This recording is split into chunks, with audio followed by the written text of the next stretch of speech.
नमो तस्स भगवतो अरहतो सम्मा सम्बुद्धस्स। नमो तस्स भगवतो अरहतो सम्मा सम्बुद्धस्स। नमो तस्स भगवतो अरहतो सम्मा सम्बुद्धस्स। महाकारुणिक भगवान तथागत सम्यक संबुद्ध परम पूज्य बाबा अम्बेडकर, उपस्थित पूजनीय भिक्षु संघ, उपासक उपासिका, आप सबका इस सारनाथ बुद्ध विहार यूट्यूब चैनल पर सबका स्वागत। हम लोग अब तक बहुत से प्रवचन, गाथा और कई प्रकार से ज्ञान अर्जित किया होगा और जानते भी हैं, लेकिन फिर भी हम प्रयास करेंगे कि आप लोगों को अधिक से अधिक धम्म के बारे में जानने का प्रयास करेंगे। भगवान तथागत सम्यक संबुद्ध का जो वचन है, वाणी है, वो त्रिपिटक में संग्रहित है, इसलिए उसको त्रिपिटक कहा गया है। वो त्रिपिटक यही है कि सुत्त पिटक, विनय पिटक, अभिधम्म पिटक। सुत्त पिटक में दीघ निकाय, मध्यम निकाय, संयुक्त निकाय, अंगुत्तर निकाय, खुद्दक निकाय। विनय पिटक में चुल्लवर्ग, महावर्ग, पाराजिका, पाचितीय। अभिधम्म पिटक में यमक, पठान, हेतुपथे, इस तरह से, जिसमें आध्यात्मिक और मानसिक दृष्टि से उस अभिधम्म पिटक में कहा गया है। तो ये तो संक्षिप्त में है, लेकिन जो और ये सभी बहुत गहराई से, बहुत समझदारी से भगवान तथागत सम्यक संबुद्ध ने अपनी देशना दी, उपदेश दिया। जैसे कि मैंने भी कहा कि खुद्दक पाठ, खुद्दक निकाय, उसमें खुद्दक पाठ के जो 15 ग्रंथ आते उसमें, जैसे जातक, सुत्तनिपात, धम्मपद, बुद्धवंश, चर्या पिटक, इस तरह से। और उसमें सबसे पहला धम्मपद में पहला वर्ग है यमक वर्ग। यमक वर्ग का अर्थ ही होता है जोड़ा। जैसे कि समझने के लिए हम लोग ऐसे कह सकते कि सत्य अहिंसा, सत्य असत्य, हिंसा अहिंसा, आकाश पाताल, तो ये जोड़ा हो गए। उसी तरह यमक माने जोड़ा, पेड़ जिसको कहते हैं, तो उसमें इस दृष्टि से कहा गया है कि कुशल कर्म और अकुशल कर्म, अकुशल कर्म, कुशल कर्म। तो सबसे पहले यमक वर्ग में अकुशल कर्म की गाथा भगवान तथागत सम्यक संबुद्ध ने अपने वाणी में, अपने वचन में कहा गया है। क्या कहा गया था कि मनोपबंगमा धम्मा मनोसेठा मनोमया मनसाचे पदुत्थेन भासति वा करोति वा ततो न दुःखमन्वेति चक्कं व वहतो पदं। उसका अर्थ ये है कि मन श्रेष्ठ है, मन ही सभी प्रवृत्तियों का अगुआ है, सभी कोई भी कार्य मनोमय द्वारा होता है। कोई भी विचार या कार्य या करने का जो भी क्रिया है वो सबसे पहले मन में ही उत्पन्न होता है और उसके बाद शरीर के अवयव वो काम करने लगते हैं। मगर मन अगर शांत है तो शरीर के अवयव भी शांत रहते हैं। तो इसलिए भगवान तथागत सम्यक संबुद्ध कहते हैं कि यदि कोई दुष्ट वचन से बोलता है,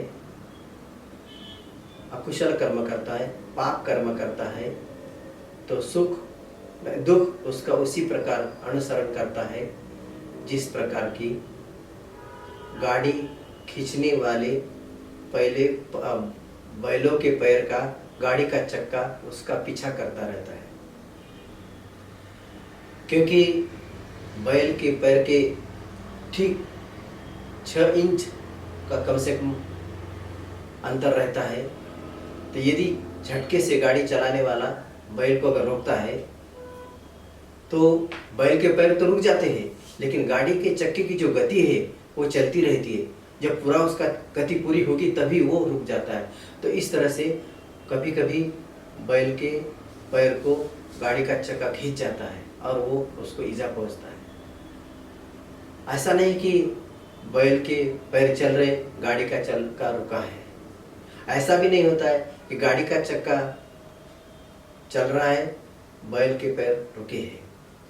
तो इसी तरह ये कहने का तात्पर्य है कि यदि कोई दुष्ट वचन से बोलता है या पाप कर्म करता है तो दुख उसका उसी प्रकार अनुसरण करता है जैसे कि बैलों के पैरों का गाड़ी का चक्का पीछा करता है। और इसलिए जब जब कोई व्यक्ति अकुशल कर्म करता है तो उसको जब तक उसका फल नहीं मिलता तब तक उसको उसमें आनंद आता है। तो हर व्यक्ति ने अकुशल कर्म से बचने का प्रयास करना चाहिए। अकुशल कर्म कई प्रकार के होते हैं, जैसे वाणी द्वारा झूठ बोलना, गाली देना, अपशब्द का प्रयोग करना। मन का अकुशल कर्म बुरा सोचना कि इसका ऐसा हो वैसा हो, उसका भला नहीं होना चाहिए। और काया से किसी को तकलीफ देना, डंडे से या पत्थर से मारना। तो इसीलिए कहते हैं काया, वाचा और मन से इस तरह अकुशल कर्म होता है। फिर उसके बाद एक दूसरी गाथा कही गई है। ये अकुशल कर्म के संदर्भ में हम लोग थोड़ी चर्चा की। अभी कुशल कर्म के बारे में भगवान तथागत सम्यक संबुद्ध ने दूसरी गाथा कही है। क्या कहा है उसमें कि मनुपबंगमा धम्मा मनोसेठा मनोमया मनसाचे प्रसन्नेन भासति वा करोति वा ततोनं सुखमन्वेति छायाव अनुपायिनी। भगवान तथागत सम्यक संबुद्ध कहते हैं कि यदि कोई स्वच्छ मन से बोलता है, प्रसन्न मन से कोई कार्य करता है तो सुख भी उसका उसी प्रकार अनुसरण करता है जिस प्रकार की कभी साथ न छोड़ने वाली छाया। क्योंकि इसमें भी कहा गया है कि मन श्रेष्ठ है, मन अग्रणी है, मन सभी प्रवृत्तियों का अगुवाही है, सभी मन में ही उत्पन्न होते हैं। इसलिए यदि कोई व्यक्ति प्रसन्न मन से, शुद्ध मन से कोई कार्य करता है, कुशल कर्म करता है, पुण्य का संचय करता है, तो वो सुख भी उसको उसी प्रकार उसका पीछा करता है जिस तरह की कभी साथ न छोड़ने वाली छाया। अभी हम लोग इन दोनों गाथाओं का अगर छोटा सा उदाहरण अगर देखें तो आपको समझने में और भी आसानी होगी। भगवान बुद्ध और उनका धर्म, ये ग्रंथ बाबा साहब अम्बेडकर जी ने लिखा है। उसमें छोटी सी कहानी आती है कि बहुत से व्यापारी श्रावस्ती से कहीं और जाते हैं और कहीं व्यापार करके श्रावस्ती से आते हैं। उसी के बीच में एक कस्बा आता है और उसी में भगवान तथागत सम्यक संबुद्ध पूजनीय भिक्षु संघ एक जगह भगवान तथागत सम्यक संबुद्ध के वचन अर्थात उपदेश का आयोजन होता है। उसमें भगवान तथागत सम्यक संबुद्ध अकुशल कर्म, कुशल कर्म, इस पर अपना थोड़ा उपासक उपासिकाओं को सबको समझाते हैं। फिर उसके बाद उसी दौरान उसी समय व्यापारी लोग बैठे थे, तो उसमें एक व्यक्ति धम्म को सुनकर बहुत प्रसन्न होता है और उसकी सुनने के बाद उसके मन में सुखद विचार उत्पन्न होते हैं।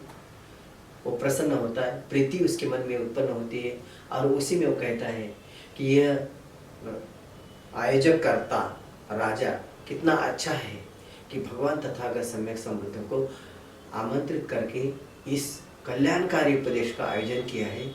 इसके कारण कितने लोगों का भला होगा, कितने लोगों का हित होगा, कितने लोगों का मंगल होगा।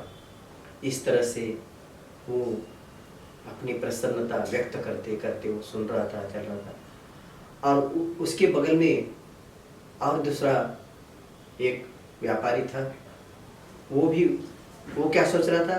वो ये सोच रहा था कि क्या ये राजा, इसने व्यर्थ का समय यहाँ बर्बाद किया है, बुद्ध को, भगवान तथागत को यहाँ आमंत्रित करके ये आयोजन किया है, क्या है इससे कुछ मिलने वाला? मतलब उसका मन असंतुष्ट था, मन में अच्छी भावना नहीं थी और इसलिए वो ऐसे करते करते वो सुन रहा था, इधर उधर कर रहा था। आखिरी में धम्म देशना समाप्त हुई और धम्म देशना समाप्त होने के बाद वो अपने अपने निवास चले गए। दूसरे दिन जो व्यक्ति स्वच्छ मन से, प्रसन्न मन से चिंतन कर रहा था, सोच रहा था, वो सुबह अपना उठकर नित्य कर्म करके गाड़ी में बैठकर व्यापार दूसरी जगह निकले। दूसरा व्यक्ति भी अकुशल कर्म करके अर्थात पंचशील का जो पांचवा शील है अर्थात मादक द्रव्य का सेवन करके वो अपने नशे में धुत होकर जा रहा था, अपनी गाड़ी हाँक रहा था। लेकिन कुछ दूरी के बाद वो गाड़ी से नीचे उतर गए और वो गाड़ी के पैर चक्के के नीचे आकर वो दबकर गुजर गए। तो इस तरह ये अकुशल कर्म और कुशल कर्म का प्रतिफल कहा गया है। और वही ये जो कुशल कर्म करने का वाला व्यक्ति, जो राजा जिसने सोचा था, व्यापारी सोचा था उसने, तो वो जाके कहते कि आगे जाके कहीं कस्बे में उस समय वो ग्राम प्रधान का या किसी भी इसका चुनाव हो रहा था। तो उस समय की चुनाव की प्रक्रिया यह थी कि सब लोग खड़े होकर देखेंगे और जो सफ़ेद घोड़ा जिसके भी सामने झुकेगा वो वहाँ का प्रधान या उच्च पद को प्राप्त करेगा।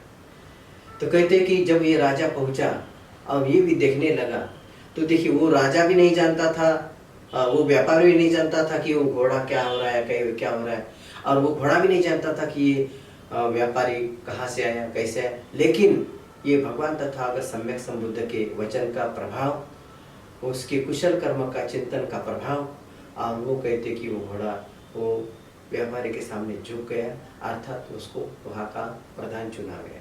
ये कुशल कर्म करने का या चिंतन करने का ये प्रभाव है, पुण्य करने का, अच्छा सोचने का पुण्य प्रभाव है। इस तरह से भगवान तथागत सम्यक संबुद्ध की जो वचन है, वाणी है, वो हितकारक होती है, चाहे वो वर्तमान में हो या भूतकाल में हो या भविष्यकाल में भी हो। भगवान बुद्ध के वचन कभी भी किसी का हानि नहीं करते, चाहे वर्तमान काल में हो या भूतकाल में हो या भविष्यकाल में।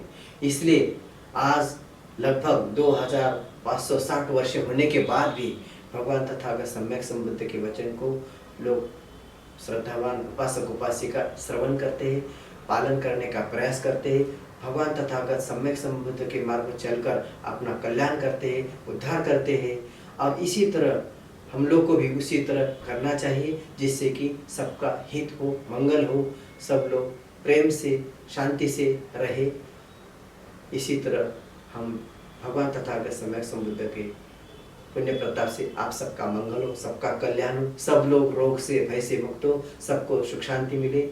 और सारनाथ बुद्ध विहार यूट्यूब चैनल से आपको हार्दिक मंगल कामना। बहुत सब मंगला।